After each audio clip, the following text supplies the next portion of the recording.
Bismillahirrahmanirrahim. Assalamualaikum. Today our lecture is of chemistry 9th class unit number 1 fundamentals of chemistry. आज हम लोग अपना topic start करेंगे valency. Valency start करने से पहले हम लोग ये देख लेते हैं सिंबल क्या होता है। सिंबल को समझ लें, उसके बाद हम वैलेंसी की तरफ जाते हैं। सिंबल सिंबल हर वो शॉर्ट टर्म होती है किसी भी वर्ड की, किसी भी लंबी स्टेटमेंट की कोई भी शॉर्ट टर्म होती है। हम लोगों ने पिछले लेक्चर में एलिमेंट्स के मुतालिक पढ़ा था। आज हम लोग सिंबल पढ़ेंगे एलिमेंट्स के। एलिमेंट्स के सिंबल क्या होते हैं। हमारे पास एलिमेंट है कार्बन, नाइट्रोजन, क्लोरीन और hydrogen, oxygen. These are all elements. अब अगर हम इसके सिंबल की बात करें तो कार्बन का सिंबल होता है C, नाइट्रोजन का होता है N, क्लोरीन का होता है Cl, हाइड्रोजन का होता है H, ऑक्सीजन का होता है O। ये सब के सब कैपिटल है सिवाय क्लोरीन के। क्लोरीन में पहला C है और दूसरा L है, जबकि C कैपिटल है और L स्मॉल है।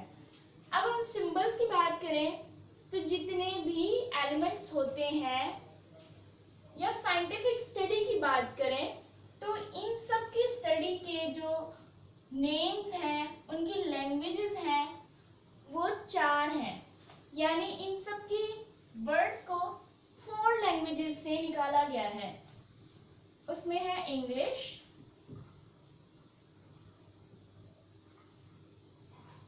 Greek, German and Latin. ये 4 लैंग्वेजेस हैं जिनसे साइंस के जितनी भी टर्म्स हैं वो निकाली गई हैं। क्योंकि साइंस की अपनी एक लैंग्वेज है तो वो अपनी लैंग्वेज इन 4 लैंग्वेजेस से निकाल के बनाई गई है। अब जितने भी इसके एलिमेंट्स हैं, एलिमेंट्स के सिंबल्स हैं, इनको भी Latin, Greek, German and English alphabet से निकाला गया है। ऐसे एलिमेंट्स जिनके सिंबल सिंगल हो, एक हो सिंगल, वो कैपिटल होंगे। जैसे कि कार्बन, नाइट्रोजन, हाइड्रोजन, ऑक्सीजन, इन सब के सिंबल कैपिटल है क्योंकि ये सिंगल है। अब ऐसे एलिमेंट्स जिनके सिंबल सिंगल ना हो, डबल हो, तो उसका पहला जो लेटर होगा, पहला अल्फाबेट होगा, वो कैपिटल होगा, जबकि दूसरा स्मॉल होगा। ये हमारे पास क्लोरीन है। अगर हम दूसरी बात करें, फॉर एग्जाम्पल हमारे पास कैल्शियम है। इस कैल्शियम का सिंबल होता है Ca। अब इसमें जो पहला C है वो कैपिटल है और जो दूसरा लेटर है वो स्मॉल है, Ca। एल्युमिनियम देखें,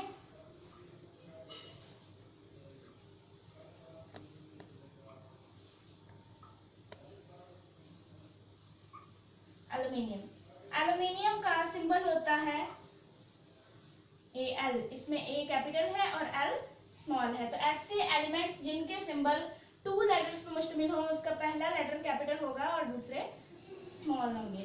ये थी हमारे पास सिंबल्स की बात। अब हम बात कर लेते हैं वैलेंसी की। अपने मेन और एक्चुअल टॉपिक पे आते हैं, वो है वैलेंसी।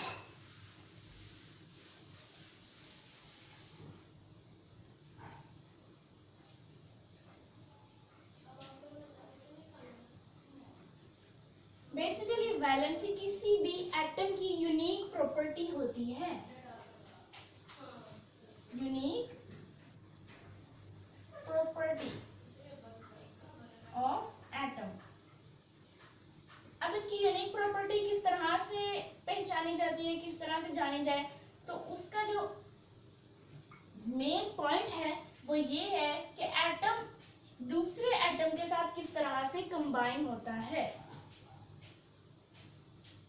यानी कि कॉम्बिनेशन। कॉम्बिनेशन क्या लें, या हम इसको कंबाइनिंग कैपेसिटी भी बोलेंगे। Combining capacity of an element with other element, combination. अब एटम को क्या जरूरत पड़ी है कि वो अपने आप को अकेले को छोड़ के किसी दूसरे एटम के साथ रिएक्ट करे और कंबाइन करे। कंबाइन का मतलब क्या होता है? जुड़ना, आपस में जोड़ने। तो एटम को क्या जरूरत पड़ी हुई है कि वो अपने अकेले रहने के बजाय किसी दूसरे एटम के साथ रिएक्ट करे और कंबाइन करे। हम लोगों ने पिछले लेक्चर में एटम का स्ट्रक्चर पढ़ा था कि एटम में एक होता है न्यूक्लियस, उसके बीच में होते हैं पॉजिटिव चार्जेस जिसे हम प्रोटॉन भी बोलते हैं, और बाकी जो होते हैं जो इसके गिर्द रिवॉल्व कर रहे होते हैं वो होते हैं इलेक्ट्रॉन्स। एक हो सकता है या ज्यादा भी हो सकते हैं, ये सबके सब इलेक्ट्रॉन्स हैं। ये एटम होता है। एटम एक स्मॉलेस्ट इंडिविजुअल पार्टिकल है जो कि मजीद डिवाइड नहीं हो सकता, इसमें सब एटॉमिक पार्टिकल्स पाए जाते हैं। अब जो एटम है उसके अंदर उसका एटॉमिक नंबर उसके प्रोटॉन्स के नंबर के इक्वल होता है, और जो उसका इलेक्ट्रॉन है उसके इलेक्ट्रॉन्स के जो नंबर हैं उनकी अगर हम क्वांटिटी देखें तो हर एलिमेंट के इलेक्ट्रॉन्स अलग अलग नंबर रखते हैं। हाइड्रोजन की बात करें, हाइड्रोजन में एक इलेक्ट्रॉन होता है। हमें पता है कि प्रोटॉन और इलेक्ट्रॉन बराबर की क्वांटिटी पे होते हैं, उनका मास इक्वल होता है। अब इसमें हाइड्रोजन का हमें पता है एक इलेक्ट्रॉन होता है।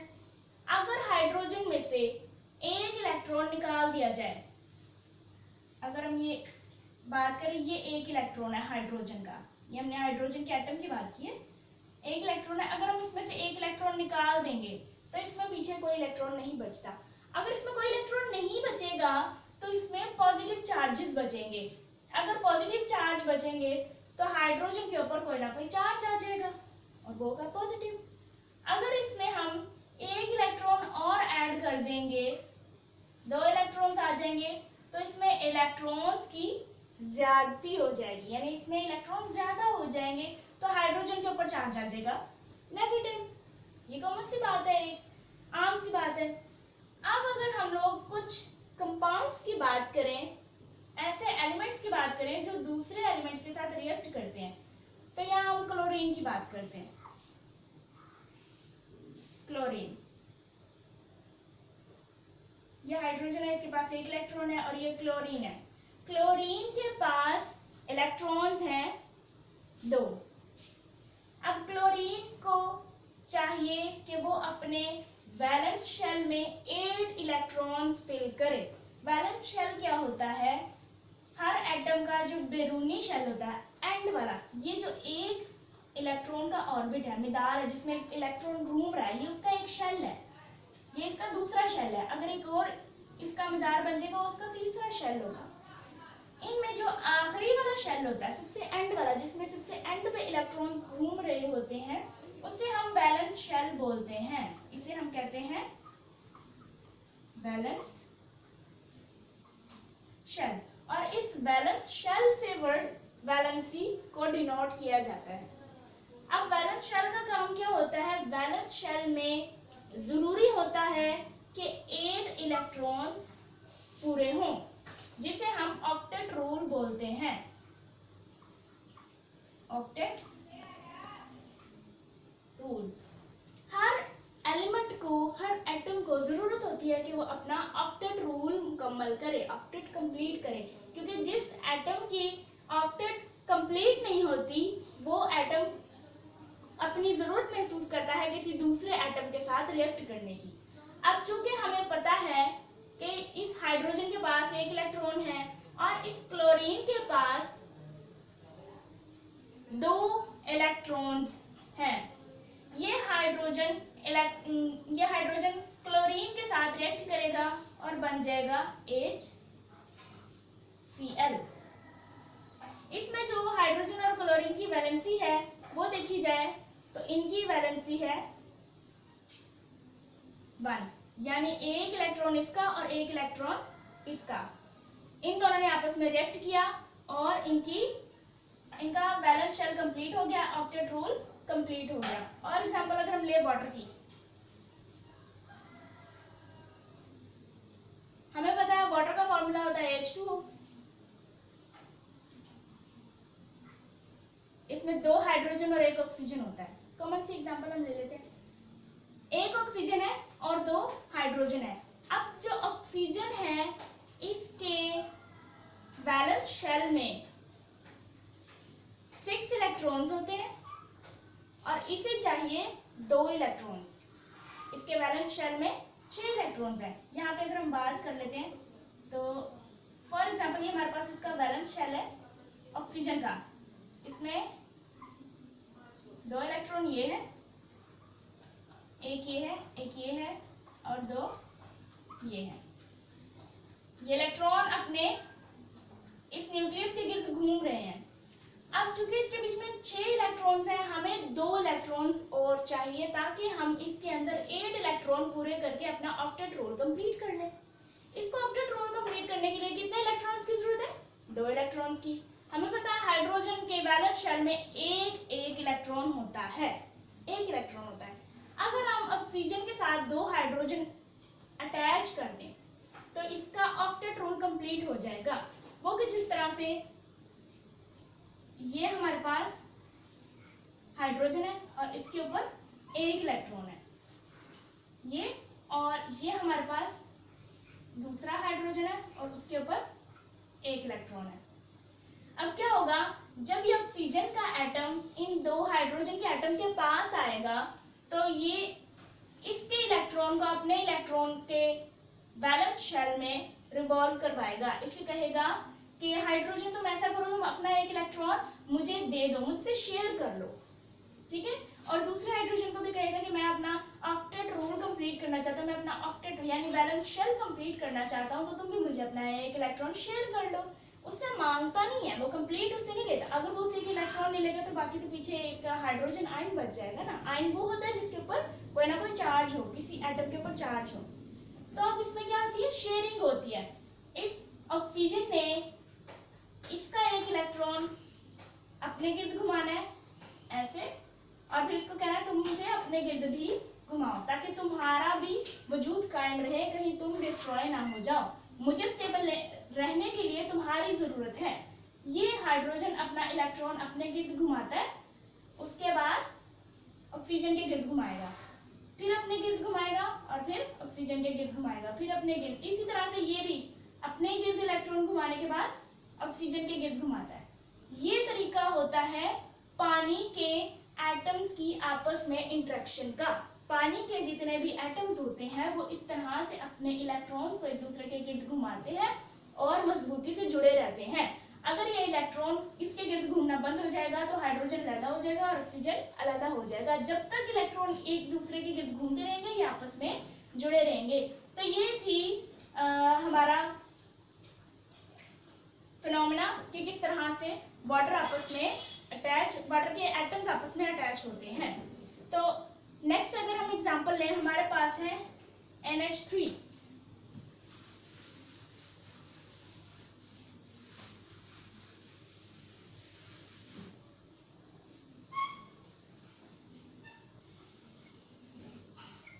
NH3 इसमें 1 एटम नाइट्रोजन का है और 3 एटम हाइड्रोजन के हैं। अब नाइट्रोजन के टोटल इलेक्ट्रॉन्स बैलेंस शेल में होते हैं 3, इसमें होते हैं 7 होते हैं और इसको चाहिए, नाइट्रोजन का एटॉमिक नंबर होता है 7।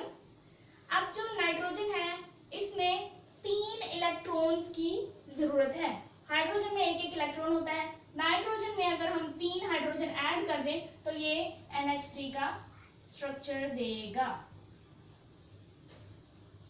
कुछ इस तरह से। यानी इसका ऑक्टेट रोल इन 3 हाइड्रोजन से कंप्लीट होता है। इसके अलावा अगर हम एक और ले लें तो नाइट्रोजन के साथ हम कोई और ऐसा एटम या एलिमेंट भी ऐड कर सकते हैं जिसके पास 1 इलेक्ट्रॉन हो। इसी तरह से हमारे पास CH4 की एग्जांपल दी गई है। CH4 कार्बन की एबिलिटी होती है कि वो 4 एटम्स को अपने साथ जोड़ सके। इसको 4 इलेक्ट्रॉन्स की जरूरत होती है। यहाँ पे भी 4 हाइड्रोजन ले लिए हैं और ये कार्बन ने अपना बॉन्ड बना लिया है। अगर हम कार्बन डाइऑक्साइड की बात करें, कार्बन डाइऑक्साइड, तो इसमें कार्बन की एबिलिटी होती है कि वो 4 बॉन्ड बनाए, यानी 4 एटम्स को अपने साथ जोड़े। अब यहाँ देखते हैं, यहाँ पे 2 एटम्स जुड़े हुए हैं, इसका मतलब है 2 ऑक्सीजन है, 2 एटम इसके साथ जुड़े हुए हैं, इसे 2 और चाहिए। अब इसके पास 2 और एटम्स की जरूरत है, यानी इसके पास 2 चार्जेस नहीं है। कार्बन के ऊपर पॉजिटिव चार्ज होगा। ये एक आयनिक स्पीशीज है। आयन के मुतालिक मैंने आपको बताया कि आयन वो कार्बन या वो एटम होता है जिसके ऊपर कोई ना कोई चार्ज हो, इवन वो पॉजिटिव हो या नेगेटिव हो। कार्बन के ऊपर इस टाइम पॉजिटिव चार्ज है। क्यों? क्योंकि कार्बन की एबिलिटी होती है 4 इलेक्ट्रॉन्स को ऐड करना अपने अंदर और अपना ऑक्टेट रोल कंप्लीट करना। यहाँ पे कार्बन के साथ 2 ऑक्सीजन है, एक ऑक्सीजन ये और एक ये है। इसका मतलब इसके पास 2 इलेक्ट्रॉन्स और ऐड करने की एबिलिटी है। तो ऐसा कार्बन या ऐसा एटम कोई भी जिसके ऊपर चार्ज की एबिलिटी मौजूद हो, उसके जी, तो कोई भी ऐसा एटम या कोई भी एलिमेंट जिसके ऊपर कोई ना कोई चार्ज बाकी हो, अभी उसके अंदर इलेक्ट्रॉन की ज्यादती हो या इलेक्ट्रॉन की कमी हो, उसके ऊपर पॉजिटिव चार्ज हो या नेगेटिव चार्ज हो, वो एटम या एलिमेंट हमारे पास रेडिकल कहलाएगा। अब हम लोग मजीद कुछ एग्जांपल्स ले लेते हैं। एग्जांपल ले लेते हैं हम सोडियम, मैग्नीशियम एंड एल्यूमिनियम की। Sodium, magnesium and aluminium. और दूसरी तरफ हम एग्जांपल लेते हैं नाइट्रोजन, ऑक्सीजन एंड क्लोरीन की। Nitrogen, oxygen and chlorine. अब इसमें हम बात कर लेते हैं इनके वैलेंस शेल की।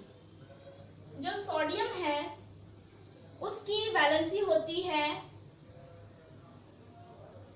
1 और मैग्नीशियम की होती है 2, एल्यूमिनियम की होती है 3। इसके बरक्स अगर हम नाइट्रोजन, ऑक्सीजन और क्लोरीन की बात करें तो नाइट्रोजन की वैलेंसी होती है 5, ऑक्सीजन की होती है 6 और क्लोरीन की होती है 7। इसका मतलब है 1 2 3, इसकी होती है 5 6 7। अब हमने डिफरेंस ये देखना है कौन से ऐसे एटम्स और एलिमेंट्स होते हैं जिनको इलेक्ट्रॉन लेने की जरूरत होती है और कौन से ऐसे एटम्स और एलिमेंट्स होते हैं जिनको इलेक्ट्रॉन किसी दूसरे एटम को देने की जरूरत होती है। तो सोडियम की बात करें, सोडियम में एक इलेक्ट्रॉन इसमें ज्यादा है और क्लोरीन में 7 इलेक्ट्रॉन है, इसमें एक इलेक्ट्रॉन की कमी है। ऑक्टेट रूल की अगर हम बात करें तो सोडियम के बैलेंस शेल में 1 इलेक्ट्रॉन है, जबकि क्लोरीन के बैलेंस शेल में 7 इलेक्ट्रॉन्स हैं। क्लोरीन को कितने एटम की जरूरत है, इलेक्ट्रॉन की जरूरत है? 1 की। अगर उसको 1 इलेक्ट्रॉन मिल जाएगा तो इसके बैलेंस शेल के इलेक्ट्रॉन्स पूरे हो जाएंगे, 8 हो जाएंगे और ये अपना ऑक्टेट कंप्लीट कर लेगा। तो क्या ऐसा हो सकता है इस सोडियम को क्लोरीन कहे कि मैं तुम्हें अपना 1 इलेक्ट्रॉन देता हूं और तुम मुझे अपने 7 इलेक्ट्रॉन दो, ताकि हम अपने 1 और 7 इलेक्ट्रॉन्स को आपस में शेयर करें और उसके बाद आयंस बना के अपने ऑक्टेट रूल को कंप्लीट कर लें? बिल्कुल ऐसे ही होगा। ये हमारे पास सोडियम और ये क्लोरीन, इसका 1 इलेक्ट्रॉन है, इसके 7 इलेक्ट्रॉन, इसके 7 इलेक्ट्रॉन अपने गिर्द रिवॉल्व होंगे और सोडियम के गिर्द रिवॉल्व होंगे। इसी तरह से सोडियम का 1 इलेक्ट्रॉन अपने गिर्द रिवॉल्व होगा और क्लोरीन के गिर्द रिवॉल्व होगा। जैसे ही इनकी रिवॉल्वेशन चलती जाएगी ऐसे ही सोडियम क्लोराइड की बॉन्डिंग मजबूत होगी, सोडियम क्लोराइड आपस में मजबूती से जुड़ेंगे और मजे की बात यह है कि सोडियम क्लोराइड एक सॉल्ट है। सॉल्ट क्या होता है? नमक। ये टेबल सॉल्ट है, ये वो सॉल्ट है जो हम अपने खानों में इस्तेमाल करते हैं, जो हम खाते हैं। NaCl, इसको सोडियम क्लोराइड बोला जाता है। नेक्स्ट एग्जांपल हमारे पास मैग्नीशियम की। मैग्नीशियम में 2 इलेक्ट्रॉन्स है इसके वैलेंस शेल में। ऑक्सीजन में 6 इलेक्ट्रॉन है इसके वैलेंस शेल में। ऑक्सीजन को 2 इलेक्ट्रॉन्स चाहिए और मैग्नीशियम को 6 इलेक्ट्रॉन्स चाहिए। अब मैग्नीशियम क्या करेगा? 6 इलेक्ट्रॉन्स लेगा और ऑक्सीजन अपने 2 ऑक्सीजन लेगा, यानी मैग्नीशियम अपने 2 अपने इलेक्ट्रॉन्स ऑक्सीजन को दे देगा और 6 ले लेगा। तो इसमें जो कम वाली वैलेंसी होती है वो दी जाती है किसी को। तो ऑक्सीजन ने अगर अपना ऑक्टेट कंप्लीट करना है तो वो इससे लेगा। इसको हम कहेंगे कि ऑक्सीजन अपना इलेक्ट्रॉन्स को गेन करेगा और मैग्नीशियम अपने इलेक्ट्रॉन्स को लूज करेगा।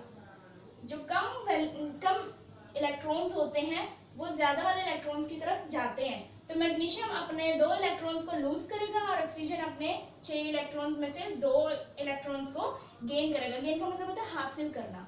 इसी तरह से अगर हम सोडियम और क्लोरीन की बात करें तो सोडियम भी अपना 1 इलेक्ट्रॉन लूज करेगा, उसे अपना 1 इलेक्ट्रॉन लूज करना पड़ेगा।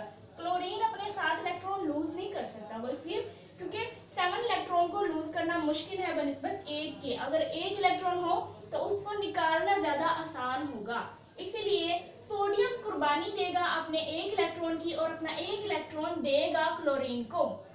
क्लोरीन हासिल करेगा सोडियम का 1 इलेक्ट्रॉन। ये डिफरेंस है कि कौन से एलिमेंट्स ऐसे हैं जो अपने इलेक्ट्रॉन्स देंगे और कौन से एलिमेंट्स ऐसे हैं जो अपने दूसरों से इलेक्ट्रॉन्स लेंगे। तो जिनकी वैलेंसी ज्यादा होती है वो अपने इलेक्ट्रॉन देते नहीं है, वो दूसरे एटम से इलेक्ट्रॉन्स को हासिल करते हैं। एल्यूमिनियम की अगर हम बात करें, एल्यूमिनियम के वैलेंस शेल में 3 इलेक्ट्रॉन्स होते हैं और नाइट्रोजन के 5 होते हैं। अगर ये एल्यूमिनियम अपने 3 इलेक्ट्रॉन्स नाइट्रोजन को दे दे तो 5 and 3 8 हो जाएगा, नाइट्रोजन का ऑक्टेट कंप्लीट हो जाएगा। अब चूंकि एल्यूमिनियम नाइट्रोजन के साथ बॉन्ड बना रहा है, रिएक्ट कर रहा है, तो इसके साथ अगर 5 इलेक्ट्रॉन्स आ जाएंगे तो इनका ऑक्टेट भी कंप्लीट हो जाएगा। एल्यूमिनियम नाइट्रेट, ये हमारे पास कॉमन सी एग्जांपल थी। अब हम आपको टेबल बनाकर दिखाते हैं जिसमें आपको एलिमेंट्स की वैलेंसीज और उनके कॉमन सिंबल्स और रेडिकल्स के मुताबिक बताते हैं। जी, तो हम लोगों ने आपके सामने ये टेबल बना दिया है और इसमें कुछ स्पेसिफिक एलिमेंट्स और रेडिकल्स मैंने लिखे हैं। आप सारे टेबल में से कुछ जो इम्पोर्टेंट है वो याद कीजिएगा। इसमें सबसे पहले नंबर पे सोडियम है, फिर पोटेशियम है, मैग्नीशियम, कैल्शियम, आयरन इस टेबल में। और इसका सिंबल, सोडियम का सिंबल Na है, पोटेशियम का K, मैग्नीशियम का Mg, कैल्शियम का Ca एंड आयरन का Fe। वैलेंसी अगर हम देखें तो सोडियम में 1 इलेक्ट्रॉन होता है, पोटेशियम में 1 इलेक्ट्रॉन होता है इसकी वैलेंसी, मैग्नीशियम की 2, कैल्शियम की 2 वैलेंसी है और आयरन की 2 and 3 है। अब इसकी 2 और 3 कैसे है इसकी वजाहत मैं आपको कर देती हूँ। बेसिकली आयरन, क्योंकि हमें पता है कि जितने भी एलिमेंट्स या साइंटिफिक नेम्स जो उनसे होते हैं वो 4 लैंग्वेजेस से निकाले जाते हैं। उसमें इंग्लिश, लैटिन, ग्रीक और इसके अलावा एक और लैंग्वेज होती है। ये 4 लैंग्वेजेस से मिलके साइंटिफिक नेम्स तैयार होते हैं। आयरन का दूसरा नाम है फेरम, इसको कहते हैं फेरम। अब जो फेरम का फॉर्मूला है, इसका सिंबल, उसे Fe बोला जाता है। इस Fe को फेरम के Fe से निकाला गया है। अब इसका वैलेंसी हम देखते हैं, 2 भी है, 3 भी है। फॉर एग्जांपल हमारे पास एक कंपाउंड है, वो है FeSO4, वो है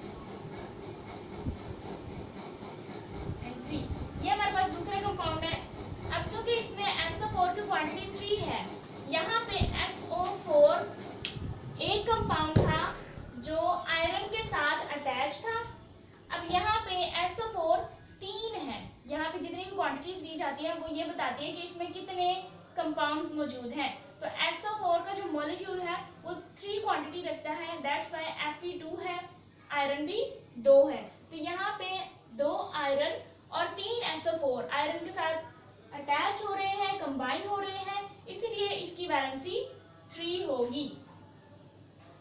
अब चूंकि हमें पता है ग्रीक, लैटिन, इंग्लिश और हमारे पास जो लैंग्वेजेस हैं ये इनसे मिलकर ये वर्ड्स बने होते हैं, तो इनको सिंगुलर फॉर्म में ऐसा एलिमेंट, ऐसा एटम जिसको एक इलेक्ट्रॉन की जरूरत हो, जिसके एंड पे OUS हो यानी फेरस। ये जो फेरस है, ये फेरस ये शो करता है कि इसकी वैलेंसी कम है। FeSO4 हमारे पास FeSO4 कंपाउंड में जो Fe है वो फेरस कहलाएगा, जबकि इस कंपाउंड में Fe हमारे पास फेरिक कहलाएगा।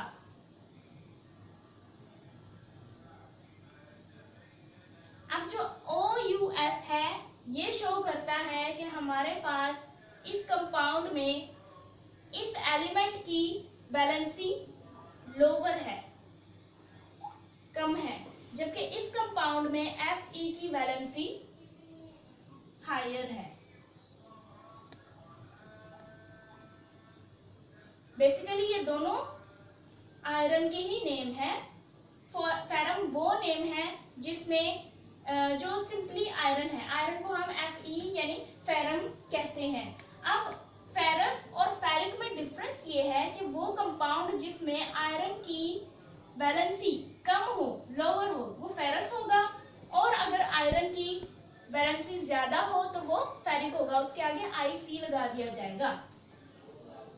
ये भी हमारे पास इसकी 2 वैलेंसी होने के सबूत। आगे हम रेडिकल्स की बात कर लेते।